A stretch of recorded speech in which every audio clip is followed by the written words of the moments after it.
Vamos para o nosso quadro Cimesp no programa Piracicaba Agora. O parceiro nosso está conosco aqui, o Carlos Zen, assessor de projetos especiais do Cimesp, consultor e gestor da cadeia produtiva local da indústria cervejeira. Está trazendo assunto bom para nós, né? E a gente vai trocar essa ideia com você que está em casa. Zen, seja bem-vindo. Como é que você está? Tudo bem? Bom, né? Obrigado aí pela presença mais uma vez, Neto, Maria. Sempre é legal. Bem-vindo. Boa noite estar com vocês aqui e sempre trazendo novidades, né? Pois que é o espaço destinado para o Cimesp. E aí, quando você aglutina essas novidades, o assunto cerveja se torna mais ainda interessante, né? Pois é. E cerveja que movimenta não só a questão cultural, muito importante, da nossa cidade, acho que do planeta, quando a gente fala de cerveja, a gente está falando de uma cultura, né? Que envolve aí muitas tradições, muita cultura ligado a países e, obviamente, Piracicaba não fica de fora. A gente fala da indústria também voltada para o mundo da cerveja. E eu queria que você falasse um pouquinho, né? Esse fortalecimento. Você esteve aqui uma época passada aí, a gente conversou, vários projetos já estão em andamento. Eu queria que você falasse um pouquinho, né, sobre a articulação do Cimesp para o setor, para a gente entender um pouco mais. Perfeito, Neto. Até aproveitando que você falou, para que haja essa conexão do Cimesp, você destacou a questão cultural, econômica, principalmente, da cerveja. Só para que as pessoas possam ter uma ideia dessa realidade, a indústria, ela contribui com 25% do PIB do Brasil. Olha só. Desses 25%, 2% são provenientes da indústria cervejeira. É uma indústria que colabora com 50 bilhões de impostos e 2,5 milhões de postos de trabalho. Então, dentro desse contexto da indústria, o Cimesp, como ele é o representante da indústria local, automaticamente não dá para deixar de aproveitar essas oportunidades que toda essa indústria cervejeira oferece em nível nacional, estadual e principalmente local aqui em Piracicaba. Muito bom. Falando um pouco disso, Zen, acho que vale a pena a gente tocar nesse assunto, né? Estamos aí faltando um dia, né, para o acordo que foi feito lá, né, a demanda que foi feita pelos Estados Unidos. A que ponto isso vai influenciar a nossa indústria de cerveja com a relação aos Estados Unidos? Eles são grandes consumidores de cerveja, da marca nacional também, Zé? Sim, o mercado norte-americano, né, nós costumamos dizer que o berço do desenvolvimento das cervejarias artesanais se deu lá, na década de 70. Então, o Brasil é o terceiro maior produtor de cerveja, China o segundo e os Estados Unidos automaticamente o terceiro. Né? Obviamente que o tarifaço do Trump ele tende a ter algum impacto. Tá bem? No campo específico da cerveja, e olhando para outros países, por exemplo, o Canadá, por um bom tempo foi impactado por isso, a indústria de bebida acabou, pelo menos em alguns espaços de consumo dos Estados Unidos, a não presença, ou seja, a falta de algumas marcas específicas de cerveja naquele ponto. O Brasil, especificamente, a cerveja que é produzida aqui, o grande destino dela, Neto, é o Paraguai. Olha só. É o Paraguai. Então, as cervejas que são produzidas aqui, na sua grande maioria, vão para lá. Obviamente, a gente terá um efeito, mas não tão gritante assim, porque parte dos insumos, das negociações, né, da matéria-prima que vem para a produção de cerveja, muitos vêm parte da Europa. Então, na indústria cervejeira, o impacto ele será sentido, mas não tanto quanto em outros setores. Perfeito, perfeito. Estamos ao vivo, 991-41-1048, 2534-1234. Pois não, Maria, diga. Zen, queria que você falasse também o que significa, né? A gente até recebeu a orientação da assessoria hoje. Observa, é com C mesmo, tá, gente? É com C. Então vamos falar o que é o Observa e qual é o seu principal objetivo. Isso, Observa é uma das novidades que a CPL Service está implementando. Como há todo um estudo da cadeia produtiva cervejeira, nós resolvemos criar um observatório da cadeia produtiva cervejeira local. Legal. Ou seja, nós, como o Cimesp tem essa atuação nesse mercado, nós resolvemos também estudá-lo e apresentar alguns dados. Então, observatório, só que como a Maria bem apontou, conserva de cerveja. E tem uma série de estudos interessantes que o Observa já realizou, estudos inéditos, né? Pelo menos falar de 2, 3 ou 4 para vocês aqui. Nós mapeamos as cervejarias de Piracicaba, foi um estudo bem interessante, e nós pudemos identificar a densidade cervejeira, que eu já vou comentar aqui com vocês. Mapeamos também recentemente o universo dos cervejeiros caseiros, que são os panelinhas, e tem dados bem interessantes aqui. Mapeamos também os associados do CIMESP que oferecem soluções para esse mercado. Então, são estudos inéditos, tá, aqui na cidade, na região, que possibilitam, por meio do Observa, compreender melhor a dinâmica desse mercado. Um dado interessante, quando eu fiz a menção, né, Neto, da densidade cervejeira, Piracicaba tem uma densidade cervejeira 4 vezes maior do que a densidade do Brasil. Olha. E o que é essa densidade cervejeira? É a relação que há da quantidade de cervejarias estabelecidas em Piracicaba com a quantidade de habitantes. Legal. Hoje a relação é de uma cervejaria para cada 29 mil habitantes. Se você vai para o nível de São Paulo, e até o nível do estado de São Paulo e o nível do Brasil, é uma média de uma cervejaria para cada 115, 120 mil habitantes. Então, o resultado de Piracicaba 4 vezes maior do que a média nacional. Mas, hein, isso é característica, o que dá essa característica? É a paixão desenvolvida, né? Ou é realmente essa produção que acaba, de certa forma, dando um lucro? É um mercado que está em crescimento. Como é que vocês avaliaram isso daí? Porque tem paixão envolvida, obviamente, mas só paixão não sobrevive, né? Como é que vocês avaliaram isso aí? Tem muita paixão, muito trabalho, tá bem, né? E essa avaliação, o mercado cervejeiro, ele tem de tudo. Tá? Você tem cervejarias fechando, ao passo... Isso falando em termos de Brasil, tá? E quando, por um outro lado, você tem cervejarias crescendo 30% ao mês. Então, é um cenário até difícil de você poder estabelecer uma referência única. E por que isso acontece? A questão da paixão, da vocação da cidade, da referência cultural que a marca estabelece, né? De uma série de fatores que agregam positivamente para esse cenário. E Piracicaba é referência em diversos setores, e a indústria cervejeira local, ela tem uma conexão com o cenário nacional. Quando a gente observa, por exemplo, as grandes marcas que deram esse boom no início dos anos 2000, dentro dessa cultura cervejeira, a Cevada Pura é uma delas. Né? Foram 5 cervejarias que deram esse boom. Hoje, se existem 3 no mercado, a Cevada é uma dessa.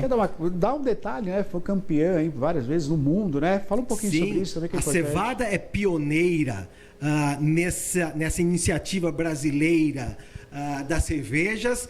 A Dama Beer, que é uma outra cervejaria local, ela foi eleita agora em março como a melhor cervejaria do estado de São Paulo, num festival que acontece em Blumenau. Então, se você pegar só essas 2 referências, elas já dão um tom para poder entender a dinâmica de Piracicaba. Muito bom. E aí você tem uma outra sequência, um volume de 16 cervejarias que são estabelecidas na cidade. Muito bom isso. Estamos ao vivo, tem participação. Pois não, Maria? Tem sim. Fernanda está aqui dando boa noite, Neto, e toda a equipe. Gostaria de saber quantas cervejarias temos hoje em Piracicaba e região. Você tem esses números, hein? Tem os números sim, né? Aí a importância do Observa, né? Ele consegue dimensionar e apresentar os números, tá? Do que foi constatado pelo Observa, são 15 cervejarias. Tudo bem? Eu cheguei a falar 16, mas é que tem algumas que estão estabelecidas na cidade, mas não se classificaram dentro dos índices estabelecidos. E quais serão esses índices? Primeiro, ter uma unidade na cidade, tá? Ou produzindo, ou minimamente para consumir, né? Para comercializar os produtos. Um outro item foi que tenha minimamente participado de algum evento da cidade, para fazer esse engajamento, essa relação cultural.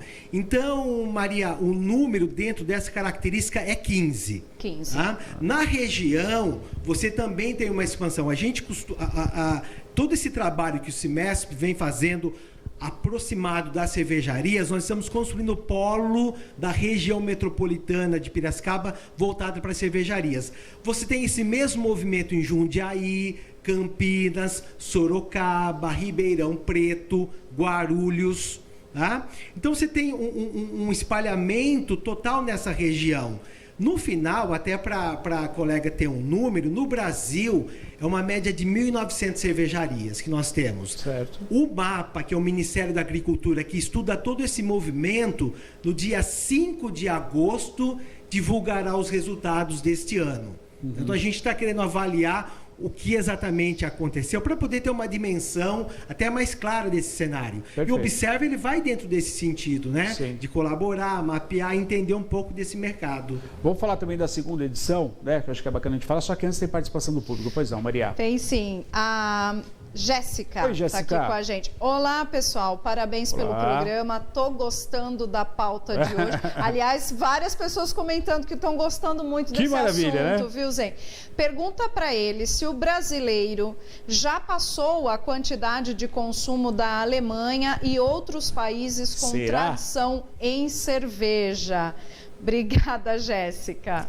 Vamos lá. Jéssica, eu não vou dar o número preciso para você, mas vou construir uma régua, tá?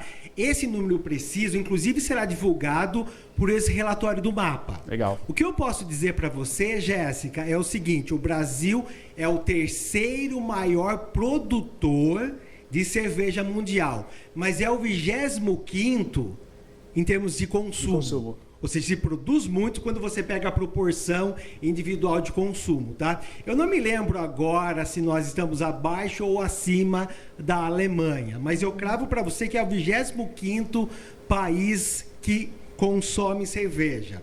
Mas tem um dado interessante, até aproveitando, né? O Observa, ele detectou isso aqui, no meio de outros estudos. Há uma revolução no mercado cervejeiro. Se nós observarmos a última década, a cerveja sem álcool, tá? Você observa o movimento de queda no consumo e algumas características, mas a cerveja sem álcool nessa última década, ela aumentou em 850 o volume de produção. Olha. 850% de crescimento. Poxa, expressivo demais. Expressivo, né? E o Brasil, até é interessante, olha outro dado do Observa, essa pertinência de se trabalhar com dados. E até aproveitando no que foi comentado das cervejarias da região, em Campinas, a cervejaria Sim é uma das primeiras cervejas sem álcool do Brasil. Tá? Ela foi eleita como a melhor cerveja sem álcool na categoria Sour do mundo. Puxa, que legal. Para você ver essa dimensão. Então, a melhor cerveja sem álcool, categoria Sour do mundo, é do Brasil, aqui de Campinas. Que bacana. E esse trabalho do Semestre CPL não se limita só a Piracicaba. Claro, tá servindo. A gente busca essas conexões com todos esses polos, até para fortalecer, num nível nacional, o trabalho da indústria cervejeira. Muito bom. Estamos ao vivo e você vai participando conosco, 991-4110-48. Vamos falar um pouquinho, né, do segundo encontro, da feira também, temos uma feira que contribui bastante. Eu queria que você falasse um pouco sobre isso, Zen, que eu acho que é importante também. Sim, o Cimesp, ele busca fazer essa conexão por meio da CPL Serva do campo ao copo. Quando a gente diz o campo ao copo, óbvio que o grande foco desse projeto do Cimesp é a indústria metalmecânica. Mas olhar só para esse setor sem conectar as outras pontas, a gente perde uma série de oportunidades. Aí os telespectadores vão até se identificar. Na indústria cervejeira, ou você é a cervejaria que produz, um fornecedor ou consumidor. Não tem como escapar desses três níveis aqui, né? Então, daí a razão da gente fazer uma análise do campo ao copo nos trabalhos. E sempre nós procuramos sistematizar todo esse aprendizado, todo esse trabalho por meio de eventos. Então, nós fizemos no primeiro semestre o Encoserva, que é o encontro da cadeia produtiva como se fosse um aquecimento para o Congresserva, que é o Congresso da Cadeia Produtiva. E é a segunda edição. Na primeira nós viemos aqui, falamos da programação, Sim. de coisas que estavam sendo testadas, e agora a gente volta para essa segunda edição com muita novidade. Né? Inclusive falando de cerveja sem álcool, essas tendências de mercado, mostrando as inovações que foram projetadas na primeira edição do Congresserva e agora são realidades. Então tem todo um conjunto de resultados, trabalhos, discussões que agregam conhecimento, informação para quem quer entender e se aventurar no sentido de experienciar os sabores, né, as marcas que se tem aqui, enfim, conhecer um pouquinho mais desse mercado cervejeiro local. E aí é importante destacar que aí é oportunidade de negócio, né, Zen? Quando a gente fala sobre toda esse estudo, essa técnica, esse encontro que vocês estão promovendo, a gente está falando de negócio, estamos falando de aquecimento da área industrial, muito importante. E o CIMESP, ele também tem essa visão, por isso apoia, traz para dentro, né, do CIMESP e dá todo esse apoio para esse desenvolvimento, né, Zen? Sim, exatamente, Neto. Essa questão do networking, desenvolvimento de negócios, conexões, elas são possíveis por meio de eventos como esse que nós estamos falando, que é o Congresserva e a Inovaserva, uma feira para criar rodada de negócios. Tá? A gente tem programado agora, até para falar de uma coisa mais prática, no dia 28 de agosto, a gente está fazendo uma conexão da indústria, de quem produz as máquinas, os equipamentos, com os cervejeiros. Perfeito. Quando você vem falar, Neto, de possibilidade de negócios, esses panelinhas, né, que fazem as cervejas em casa, 20% tem a intenção de transformar isso que é um hobby num negócio. Perfeito. E aí, automaticamente, aqui é uma cervejaria. Tá? E outro dado interessante, quando você cria um posto de trabalho e contrata alguém para uma atividade profissional numa cervejaria, na cadeia como um todo você gera 34 novas oportunidades de trabalho. Olha só. Então, é negócio, é geração de renda. Você está falando da cadeia desde o campo até a venda ao consumidor. Isso, entendeu essa lógica do campo ao copo? Né? E a indústria que dá sustentação para que essas coisas aconteçam. Muito legal saber tudo isso. Pois não, Maria, diga lá. Comentário aqui do Leandro. Oi, Leandro. Ele dá boa noite. Gosto de apreciar cervejas artesanais. As nossas cervejarias são muito saborosas e de qualidade. Parabéns pelo tema abordado. Me chamo Leandro. Valeu, Leandro. Obrigada. Eu gostei da palavra que ele usou, né, Zen? Eu acho que essa é a proposta mesmo, né? Apreciar, né? Quando você faz essa degustação de você apreciar um produto, você acaba valorizando muito mais ele, né? Isso mesmo, Maria. E tem um lema dentro das cervejarias artesanais, que é você beber pouco e beber bem. Essa questão do apreciador, né? E quando a gente olha para Piracicaba, tem toda essa concepção criativa dos cervejeiros de oferecendo estilos novos para quem deseja apreciar. Nós temos uma cervejaria aqui, a Ampere, que o lançamento deve acontecer nessa semana, de uma cerveja de cana. Que legal. Para quem gosta, tudo a ver com o aniversário da cidade, sim. nessa data comemorativa, e para atender o paladar desses apreciadores de cerveja artesanal, né, que ele valoriza isso, tá? Você tem o hábito de beber, de conversar, e cervejeiro gosta de discutir a cerveja que está sendo consumida. Né? Analisando a cerveja, exatamente, né? Toda uma confraria, analisando. Neto, nesse sentido. Zen, muito legal, muito legal. Então nós temos aí o próximo encontro, dia 28, é isso? Isso, Mês né? que vem, né? Isso, o encontro antes disso, nós temos agora, no dia 7 de agosto, né, às 20 horas, uma discussão, uma palestra, exatamente para chegar naquele ponto que você disse dos negócios, né? De apresentar as orientações para o panelinha, aquele cervejeiro caseiro, quais os procedimentos, diretrizes que ele precisa adotar para transformar essa ideia, esse hobby num negócio. E vai acontecer no CIBESP esse encontro? Onde esse encontro do dia 7 de agosto será online. Legal, Isso, perfeito. o André, que é o diretor jurídico da Abracerva, Associação Brasileira das Cervejarias Artesanais. Ele é do Rio Grande do Sul. Perfeito. Então, por conta disso, né, a gente resolveu facilitar. E tanto quem pra quiser ele. participar, como é que faz? Isso. Vem. É só acessar o site do CIMESP, Tá. cimesp.com.br, que vai encontrar um banner já comentando sobre esse assunto, sobre esse evento. Muito bom, muito bom. Zen, a gente está chegando no final dessa fala. O teu pessoal dos jipeiros que vai entrar, eu gostaria de fazer o convite de você ficar conosco, de repente bater um papo sobre esse projeto que vai acontecer agora, no final de semana. Sim, Aceita o convite? Opa, Tudo bem? Pode aceito, ficar conosco aí? Opa, Então maior satisfação. Legal. Então legal. O Zé continua conosco aqui e você acompanhou o nosso quadro do CIMESP no programa Piracicaba Agora.